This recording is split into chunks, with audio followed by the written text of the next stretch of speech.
Hello, everybody. Welcome to the special edition Mummy episode. Are you my mummy? No. I want my mummy? You're not my mummy neither. No. Happy Mummy's Day? Yeah.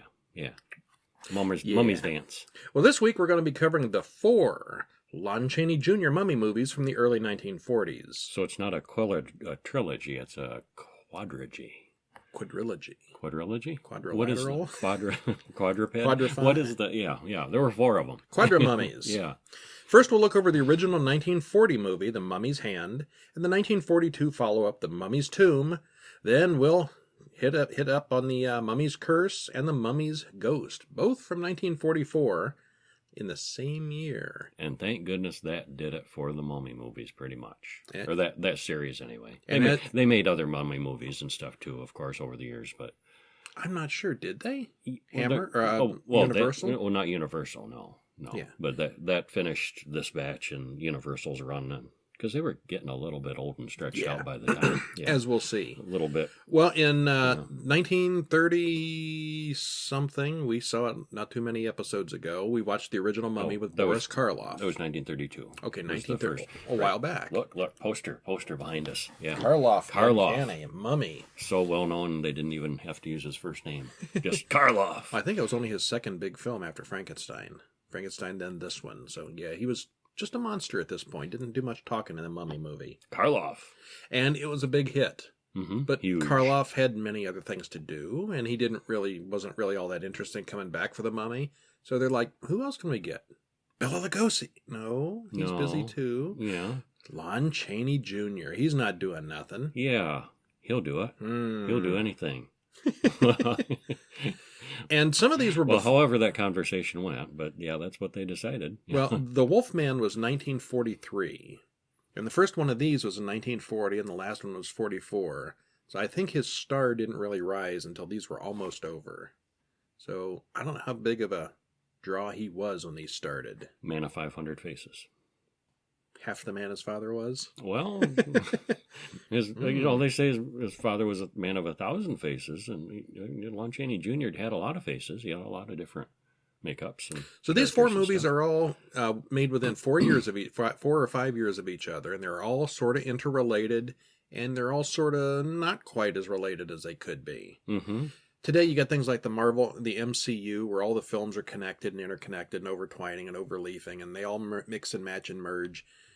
This was sort of like that, but there were some big gaps in logic between the movies. Yeah, they didn't really flow together quite right. Like 40 years would pass between the movies, but it's not in the future. Everything's still the same.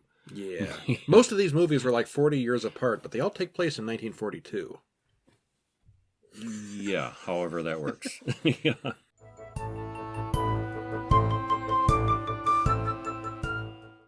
All right, so the first one up is The Mummy's Hand from 1940.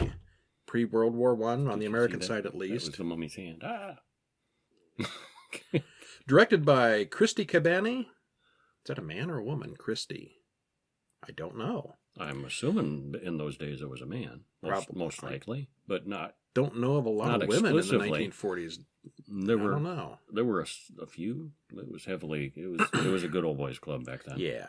Written by Griffin J. Stars Dick Foran, Peggy Moran, and Wallace Ford. And, of course, Lon Chaney Jr., who doesn't really get even top billing there. 1 hour, 7 minutes. Link in the show notes for the Amazon link. Mm-hmm. Well, a man on a fez rides his camel through the countryside. Still, we don't have fezzes for these episodes. Where's our fez? No fez. Got a hockey mask over there. That's not quite the same. Not at all. The old high priest of Karnak is dying, and the man in the fez is here to replace him. The holy smoke... Holy see smoke. what I did there. Yeah, shows them a flashback showing Kharis attempting to bring back Ananka back to life and getting caught by the guards. It's that same flashback story again. Yeah. Yeah. We see that in almost all of these. Yeah. In one form or another. Yeah. And that was part of the problem watching them all so close together. That got old. Yeah. I know this flashback already. I don't need to see it The Frankenstein again. Movies didn't have 10 minutes of flashbacks to the previous Frankenstein movies. You were just sort of supposed to know what happened. The mummies do. And they weren't released to that far apart. No, the a couple- Frankensteins yeah. were over a period of 20 years. These were in a These period were- of 5 years. I don't know. Just filler. Filler. Yeah, Yeah, exactly. yeah. They Make wouldn't have the made a mo- whole make hour the movie otherwise. longer. Yeah. Kharis gets his tongue cut out. Oh, and it's Kharis now. It was, what was it before? The other mummy had a different name. Carmack. No. Karnak. The god was Karnak. The god was Karnak, which wasn't really, that was a city name. Imhotep. Imhotep. Yeah. Yep. This guy was Imhotep. Lon Chaney is Kharis. Kharis.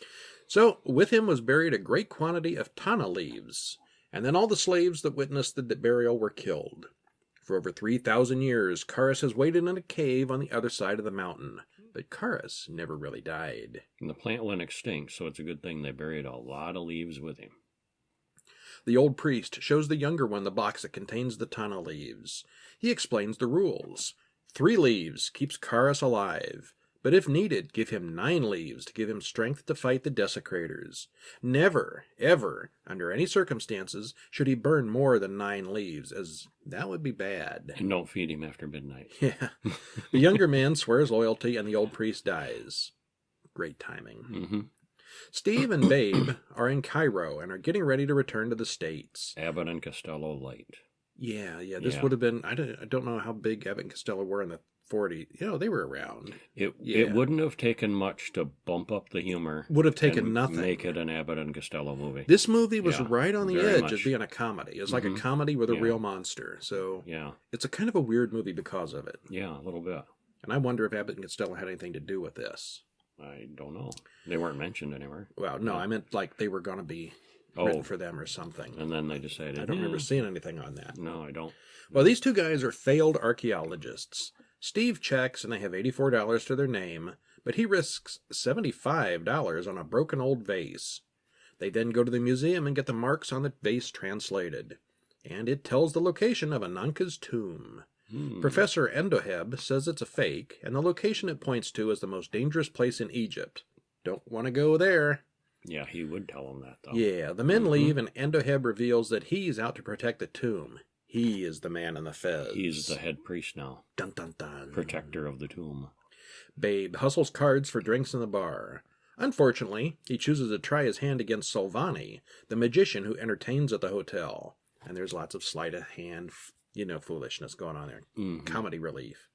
They manage to convince Solvani to finance their dig. The Fez man's flunky starts a bar fight and steals something from Solvani. Then the Fez man / high priest / Professor Endoheb goes to see Marta, Solvani's daughter, and claims that Steve and Babe are swindlers. Don't believe those guys. And they're not really. No. The magician guy knows what he's getting into. Yeah. He's got more money than he needs, and he's just farting around having fun. Marta and Solvani have a silly argument where Solvani does tricks throughout. She's yelling at him, and he's pulling flowers out of his sleeve and rabbits out of hats, and it's silly. Marta takes her trick gun and tries to get the money back from Steve and Babe. Steve explains that they're going on the up and up, and she insists on going along. She takes her trick gun, a 6-shooter revolver. And what did she shoot, like 13 holes in the door? 12. I made a note of that, yeah. But it really is a trick, literally a trick gun. It looks like it has 6 bullets in it, and it will fire 12 times. She mentions that it's literally a trick gun that's disguised. They're magicians. They can do this stuff. Yeah. Finally, they get digging, along with Dr. Petrie, another archaeologist. They find bodies and some remnants of an expedition here from 2 years ago. However, the detonators go off too soon and blows a hole in the mountain. They've found the tomb. They open it up, and it's not Ananka, it's a man, and there aren't any gold or jewels here. They found Kharis, and they find a bunch of leaves buried with him. Endoheb confronts Dr. Petrie. "Since you're here, I think you should see what you've stumbled upon." And he gives the solution of 9 tana leaves to Kharis. Kharis then kills Petrie. Yeah. 9 leaves. That's the magic number. The mummy has a limp arm and dragging leg, and Endoheb says he can get more of the fluid to fix that by tracking down the vial he has hidden in Marta and Solvani's tent. It's kind of convoluted. Except he has that draggy leg and It doesn't weak get arm fixed. throughout all the movies. Yeah, it doesn't get fixed. The man, Ali, finds the vial, and then the mummy kills Ali. Later that night, Kharis grabs Marta and goes back into the tomb. They go out the secret door in the back, and Steve shoots the beggar who is Endoheb's man. The beggar has an amulet that shows the location to the passageway. Kharis then takes Marta to Ananka's tomb, where Andohib is waiting. Kharis leaves as he needs a recharge. Bad timing. Mm-hmm. Andoheb wants to make Marta and himself immortal, like Kharis. He explains, if Kharis were to find the rest of the tunnel leaf fluid, he would become a monster the likes of which the world has never known. Because he'd binge, rather than just limit himself to 9. Like Lay's potato chip, tunnel leaves. Can't have just one. Yeah. Babe shoots Andohib dead, leaving Kharis with no master. Hmm. Steve shoots the mummy several times with no effect. They fight. The urn with the fluid is spilled, and Kharis gets down on the floor to lick it up. Lick it up, baby. Lick it up. Were we watching the same movie? Oh, that was a different movie. Steve then sets the mummy on fire. Later, Steve is promoted to the head of the museum, and all 4 of them head home with the treasure at the end. Happy ending, and we'll never see Kharis again. Nah, never. Yeah. Like it? Yeah, I did. Yeah, it was all right. Yeah, it was okay. The comedy, I think, took away from it. It was not a comedy movie, but there was an awful lot of comic relief in this. It was maybe a little beyond the borderline of silly. The 2 guys and the magician, and yeah. The story was fine. The characters were kind of dumb. A little bit too much. Yeah, a little too silly. Yeah. Okay, so it's a very simple story with simple characters and plot. The comic elements between Babe and Steve is unnecessary and made this feel like an Abbott and Costello movie. However, Abbott and Costello Meets the Mummy didn't happen until 1955, but it really did happen. Yeah. The film can't decide if it wants to be a scary comedy or funny horror, and it doesn't really succeed at either. This film introduces Kharis, who is not the same guy as Imhotep, the Boris Karloff mummy. It also introduces the rules for the tunnel leaves. But it is the same guy. I mean, it is, but it isn't. It's the same story. Same thing. Yeah. Yeah. It introduces the rules for the tunnel leaves and the fact that the mummy can only be reanimated under the cycle of the full moon. There you go. It's also the first where the mummy drags 1 foot behind him all the time. I wonder if you see like the mummy in the cartoons or Scooby-Doo or something. He's always got that draggy foot to slow him down. And this was where that originated. Yeah, it is. Yeah. And he still manages to get everybody. Like, nobody can outrun him. Like, they freeze in terror and, like, back away and back up against a wall. And he gets them. I don't know. Yeah.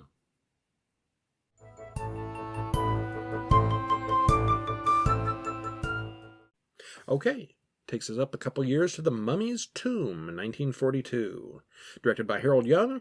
Written by Griffin J. and Henry Sucher. Stars Lon Chaney Jr. top billing.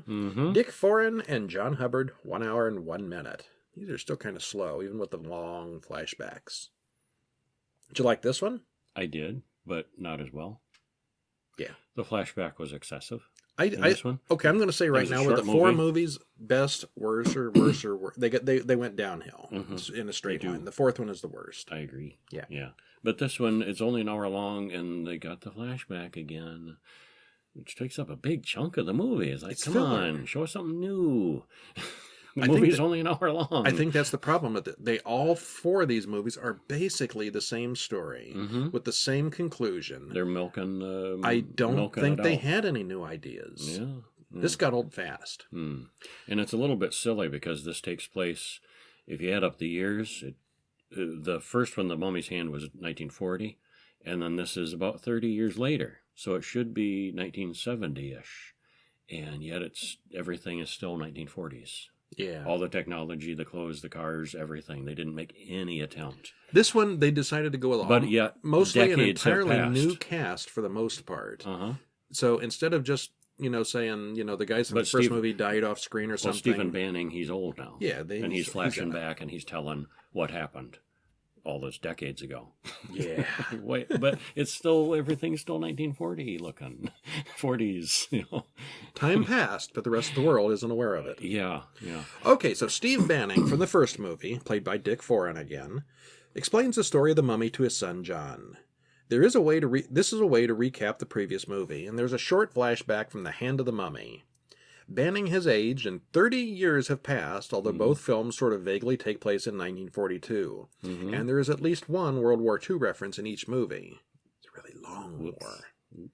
The movie is only an hour long, but the flashback/recap literally takes 12 minutes and shows all the good action bits from the first movie. It's completely possible to skip the first movie and go to this. The flashback shows so much. Mm-hmm. It's all the good parts of the first movie. Yeah, you really could skip it. The first movie was a little over an hour, and this flashback is like the 12-minute highlight reel. Mm-hmm. Yeah. Endoheb, who died in the first movie, Not really. is now old, Yeah. and he too now passes the torch to a younger priest. Again. Again, yes. Old priest, young priest. Yeah, 30 years later. He was dying of old age, and then now 30 years later, he's doing it again. Somehow. Kharis still lives, and he's got the same mission.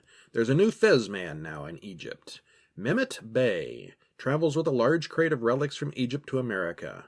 This is new. The previous movie happened in Egypt. This happened mostly in America. Yeah. He wears the same amulet we saw in the previous film. He and Kharis are out for revenge on the defilers of Ananka's tomb. Of course, in the first movie, they hadn't found Ananka's tomb. You know, and it's lucky, too, a note that I made.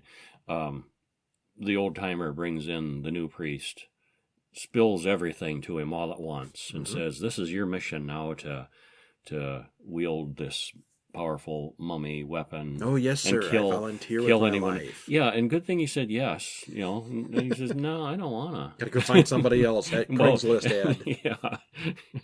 Not my fight. I don't want to do this. So, Mehmet Bey has already gotten a job as caretaker of a cemetery. Once he gets settled in and the moon is high in the sky, Bey burns the required 9 Tana leaves. Banning's dogs start going crazy as Kharis climbs up the wall to the bedroom. Kharis kills Banning. Kharis returns to his tomb before anyone sees him. Bey tells him, only 3 more remain, and then we can return to the land which gave us birth. And this is kind of a slow revenge, too. It's been decades that all these 30 years. treasures were taken to America, and just now they're deciding, let's kill all these people that did this.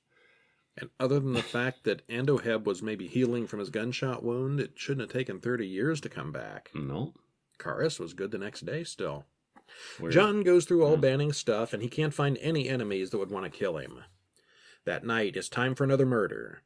The hired man shoots Kharis twice and then keels over in fear. Kharis then kills Banning's older sister, who had nothing whatsoever to do with Egypt. Still, she's a blood relative of the man who raided the tomb, so she was on the list. Mm-hmm. Sucks to be her. Yeah. The media is all over this, and the newsmen from around the country come to town to cover the story. Babe returns to town for Steve's funeral, and he explains all the mummy stuff to John. Then he explains it to the sheriff, who doesn't believe him. Surprise, surprise. He explains everything to a reporter, but Bey is sitting behind them listening. Mm-hmm. That night, the mummy walks right down the center of Main Street. He finds Babe and kills him on the street. The forensic experts confirms that the strip of cloth and mud that they found actually did come from an ancient Egyptian mummy. Now the sheriff knows what to look for. Mummy on the loose. You see one of those come down the street, you may not pull it over or anything if you don't have proof. Yeah, that's right. Yeah. John gets his draft notice, and he's going to be a captain working for the Surgeon General. There's our long-running World War II reference. World War II in the 1970s. He and Isabel need to get married tomorrow before he leaves.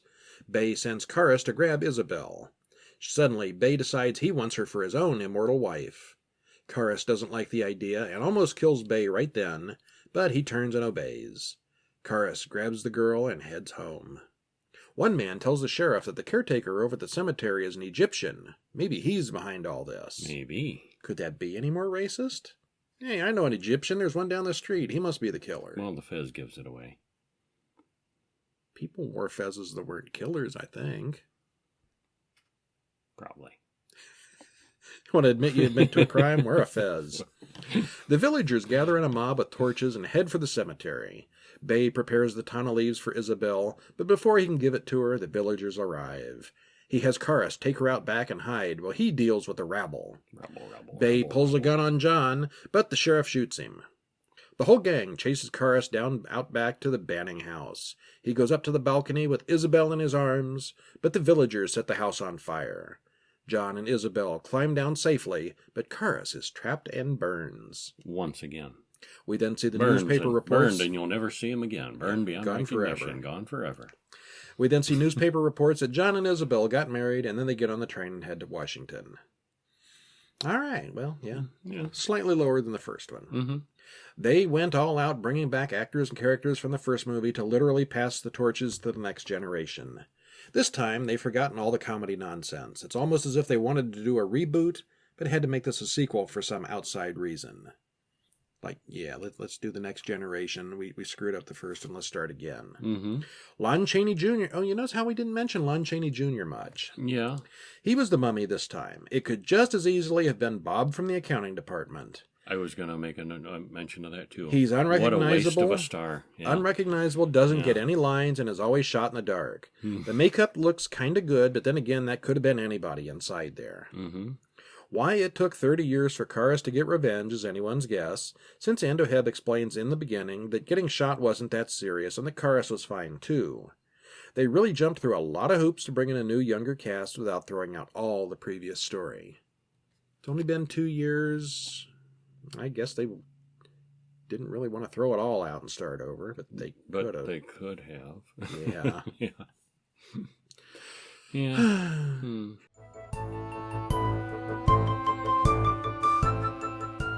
And then 2 years later, Kharis ain't dead again. What? The Mummy's back again. Well, maybe he is dead, because this one's called The Mummy's Ghost, 1944. You like ghosts? I like ghosts. You know what's better than ghosts? Marshmallows. Marshmallows are good. You know what we Look found? at that. Lucky Charms marshmallows. Everybody likes Lucky Charms cereal because of the marshmallows. If you don't like the cereal so much... And those marshmallows aren't really marshmallows. They're crunchy little... They're hard little They're things hard like little what you get in nuggets hot and stuff. chocolate powder. Yeah, and these are blue moons and pink hearts and yellow stars. They're actual marshmallows. And there's no difference in flavor between the colors. They're basically just multicolored marshmallows. I mean, if you like marshmallows, they're fine, but they're really kind of nothing special. I'm slightly disappointed. I don't like them as well as regular marshmallows. About the same as far as I can tell. Yeah, it's a gimmick. It's cute. It's fun. They're not that expensive. Well, you know, if you've got a party or something and you don't want plain white marshmallows, these are nicer looking. And you can make candies out of them. And they got a recipe here: chocolate-covered drizzle marshmallow pops, where you put them on a stick and cover them with chocolate. Okay, you know what else would be good covered in chocolate? Me? The Mummy's Ghost from 1944. Directed by Reginald Liborg. Written by Griffin J. and Henry Sucher. Stars Lon Chaney Jr. and John Carradine and Robert Lowry. 1 hour, 1 minute. The first Fez man, Endoheb, from the hand of the mummy, is back. Mm-hmm. And passes the torch yet again to another new Fez man. It's like he's got a line outside the pyramid. Need another replacement again. The new Fez man is now played by John Carradine. This Bey is the brother of the Bey in the previous movie. Once again, he rehashes the story from 3,000 years ago and the rules for the Tana leaves. He swears that he won't rest until Ananka and Kharis are returned to Egypt. We get a flashback explaining how Ananka was brought over to be in a museum, and the Kharis cult brought the monster over to America. The professor explains Tana leaves, which are extinct now, but then he says he has some. He explains in the college classroom that the mummy was real and he actually saw it. None of my professors ever said anything that interesting. No, none of mine did. Tom talks to his Egyptian girlfriend, Amina. She gets upset every time the topic of Egypt comes up.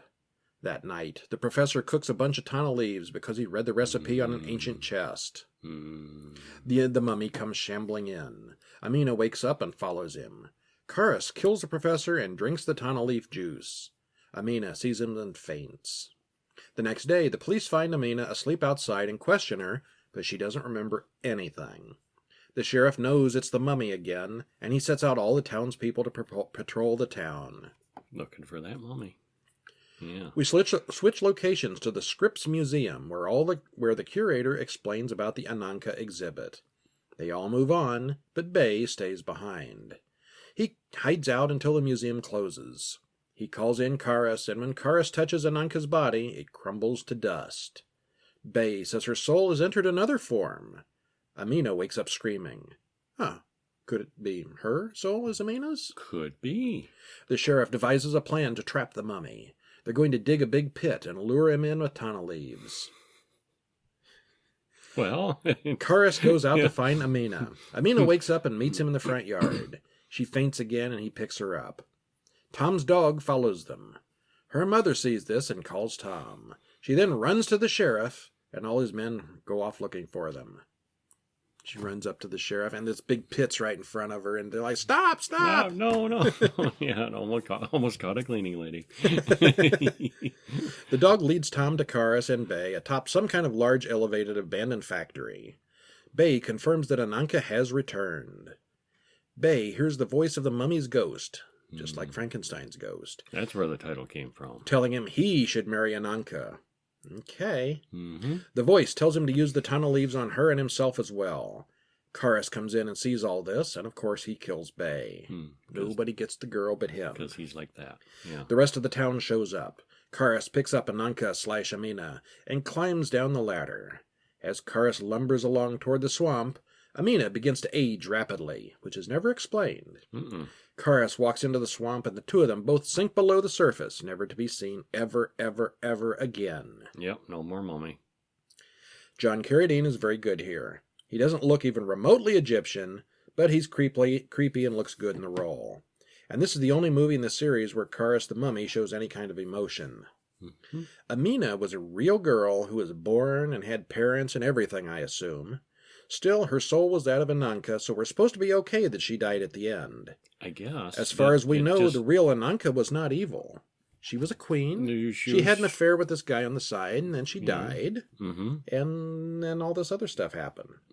No proof that the Ananka was evil, nor have we ever seen her hurt anyone. Her only real crime is being loved too much by Kharis. Be careful who you loved. You might get brought back from the dead in 3,000 years and lost in a swamp. Yeah.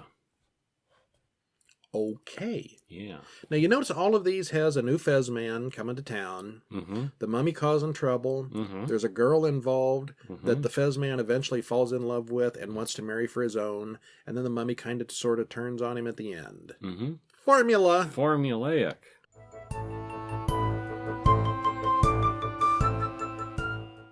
Which brings us to 1944, the same year, The Mummy's Curse. 2 mummies, 1 year. They're just cranking these babies out. I find no reference that they were actually made at the exact same time or not. That kind of thing happens now. Yeah, it does. Director Leslie Goodwins, written by Bernard Schubert and Leon Abrams, stars Lon Chaney Jr., Peter Coe, Virginia Christine. 60 minutes. It opens with a musical number. A bunch of people with random accents hang out in the nightclub and talk about things. You notice the accents too, right? There's Mexicans, there's Germans, there's like gypsy type people. It's such a weird mix in that bar. It's like they put out a call to a bunch of extras. Hey, if you got some kind of weird accent, come on down. Yeah, if you're quirky, come and hang out in this bar scene. They're singing and having a great old time. It's a fun scene. The conversation turns to the mummy that caused all the problems 25 years ago. I think they're supposed to be gypsies. So we're up to 1995 now, but it's still the 1940s. Well, this is 25 years after the previous movie. one, which was 70-ish. And that one was 30 years after. Yeah, it's 1995-ish now, and it's still the 1940s. by everything, nothing at all futuristic in this. The scene changes to the government man who intend to drain the swamp. Maybe it's in the 2010s. Draining the swamp. Draining the swamp. Political joke. Yeah, but this is a literal swamp. Okay. Yeah, wants to make it farmland, develop it. The men say the swamp is haunted. Dr. James Halsey and a new Fez man come to talk to the boss. They have been sent to recover the bodies of Kharis and the Princess Ananka that were lost in the swamp many years ago. Hey, and I have a bit of fun trivia. The young lady playing Princess Ananka, she is Virginia Christine, who went on to become Mrs. Olsen in the Folgers commercials. Mrs. Olsen and her. Oh, I barely remember those. Percolating your coffee. Yeah, that was classic though. Yeah. Okay. Yeah. A man runs in and says one of the men has been killed. Yep, Antoine's lying in a pit with a knife in his back. There's also an empty imprint of a man's body. A bulldozer might have uncovered a mummy. Who could it be? That night, Fezman goes out in his boat and meets a follower. They go to a hidden ruined monastery above the swamp. Two sarcophagi. Is it sarcophagi? I think so. Sarcophagi? Sarcophaguses are stored up there. Look, 2 coffins. Yeah. One of them holds Kharis. The other is empty. They still have to find Ananka. Fezman explains to his henchmen about the Tana leaves. We get another flashback to Ananka and Kharis' story. Good, because we don't know the story. The scenes are reused from the Hand of the Mummy. The human version of Kharis doesn't look anything like Lon Chaney Jr. Because they used flashback footage. Yeah. From that other movie. Yeah. Where he wasn't in it. Yeah. Yeah. What did it cost that much to have done 1 or 2 scenes with him in it? It was cheaper this way. There's way too much exposition and talking here, but eventually they shut up and give Kharis his Tana leaves. Again, in an hour movie, like 15 minutes of it is flashback and exposition. The caretaker comes in and tells them they all have to leave, and Kharis kills him. The next day at the construction site, Ananka gets up. She starts out shambling slowly, but the sun rejuvenates her. The mud washes off, and she looks like a regular girl lost in the swamp. The only word she says is, Kharis. Kharis eventually tracks her down, but she runs away from him. She passes out on the side of the road where she's picked up by a couple and taken to the doctor. And what a difference a little bit of sunshine and water makes, too. I mean, yeah, she doesn't look anything like him. Huh? She doesn't look anything like Kharis. Yeah. Well, even from when she first gets up, she's just filthy, and then she's wrinkled and mummy-like, and then not. And then not. But even her hair and makeup are perfect, and her clothing, and yeah. Oh, don't get into the clothing again. Freshen up. When you pull the steak out of Dracula's bones, he comes up wearing a tuxedo. Voila! Kharis comes within inches of killing the couple, but they get lucky. Mm-hmm. Ananka wakes up, and now she can speak English. Sunshine. Sunshine. She can't remember who she is or why she's there. She starts working with Dr. Hauser as a lab assistant. She can read, write, and understand his scientific notes. How's that work? Well, yeah. Fast learner. Yeah, how does that Sunshine. work? Yeah, sunshine. Yeah. She knows all about Ananka and Kharis, but doesn't realize that she's connected to any of that. That night, Kharis comes for her again, and again she runs. The doctor tries to intervene and dies for his trouble. Mm-hmm. After a lot more talk, he finally catches her. He brings her to Fezman, who gives her Tana leaves. Fezman's servant stabs him in the back, and then Dr. Halsey knocks out the servant. He wakes up and the two fight as Kharis comes in. Kharis recognizes that the servant has broken his vows and goes after him. Kharis kills the servant just as the monastery collapses, killing them both. Did something blow up somewhere? Why is the monastery collapsing? Because it was old and crumbly, and timing. He bumped it. Then they go in the other room and find Ananka. She's turned back into a mummy herself. The end. Yeah. Yeah. Yeah. They don't get better, folks. In the flashback, they don't even have Lon Chaney playing Kharis. It's clearly not him playing Ananka's high priest. Also, 25 years have passed, but it's still only 1944. The accents and racial stereotypes used in the film would not fly today, not even a little bit. The character, Cajun Joe, sounds really, really Italian. It's me, a Cajun Joe. With his authentic Cajun accent. Yeah. Would you like a Cajun meatball? And it's funny that Kharis' right arm doesn't work until he needs to carry something. Then it works just fine. It works fine then, yeah. He's faking it.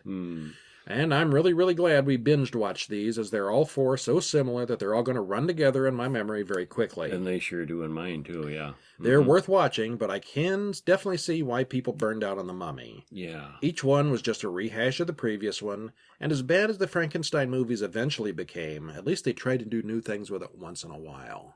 And this is, The Mummy's an iconic character and a classic, and 1932 is a classic movie. But, and Lon Chaney was a fairly big name at the point where these last couple movies came out. By the last one, I was like, please stop. Well, supposedly there was one of them where Chaney had to carry the girl down the steps, and he was so drunk all the time he couldn't do it. And I lost so they had to track of bring which in a one stunt it was. double. I think it was the third one.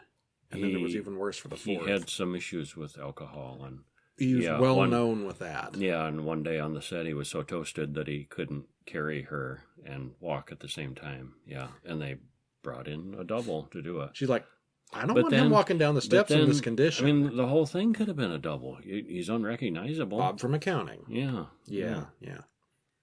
There was one scene, I think, in the third movie, maybe it was the second movie, where you can see him kind of acting, and you sort of get the image that it's him in there. Yeah. But Mostly not. It didn't have to be. Yeah. Waste of star talent. Yeah. Yeah, it was. So overall, good? Are you glad you saw the 4 movies? I'm glad I saw the 4 movies, just so I can say I saw all the Universal Mummy movies. But they really weren't necessary. Yeah. Yeah. The first one with the comedy one was really not that great. The second one was better. But yet. Okay, I'm going to change my initial review. The second one is the best one. And if you see the second one, you don't need to see the first one. Yeah. So that's probably the one we should recommend, is the second one. Yeah. The Mummy's Tomb. The Mummy's Tomb From 1942. Yeah. All right. Yeah. Any final mummy words? No. I don't think so. 9 leaves. 9. Only 9. I want to see what happens if he drinks the whole pot. Mm. It never happened. He tried. And that's our show. Thanks for joining us. Stop in during the week at horrorguys.com for news and horror updates, to comment on this podcast, or to contact us. Check us out on Twitter at Horror Bulletin, and find our group Horror Guys Podcast on Facebook. And of course, everything is in written form at horrorguys.com. Now I'm Brian. I'm Kevin. And that's the skeletal hand of the mummy waving goodbye. Bye-bye. Bye. Bye. See ya.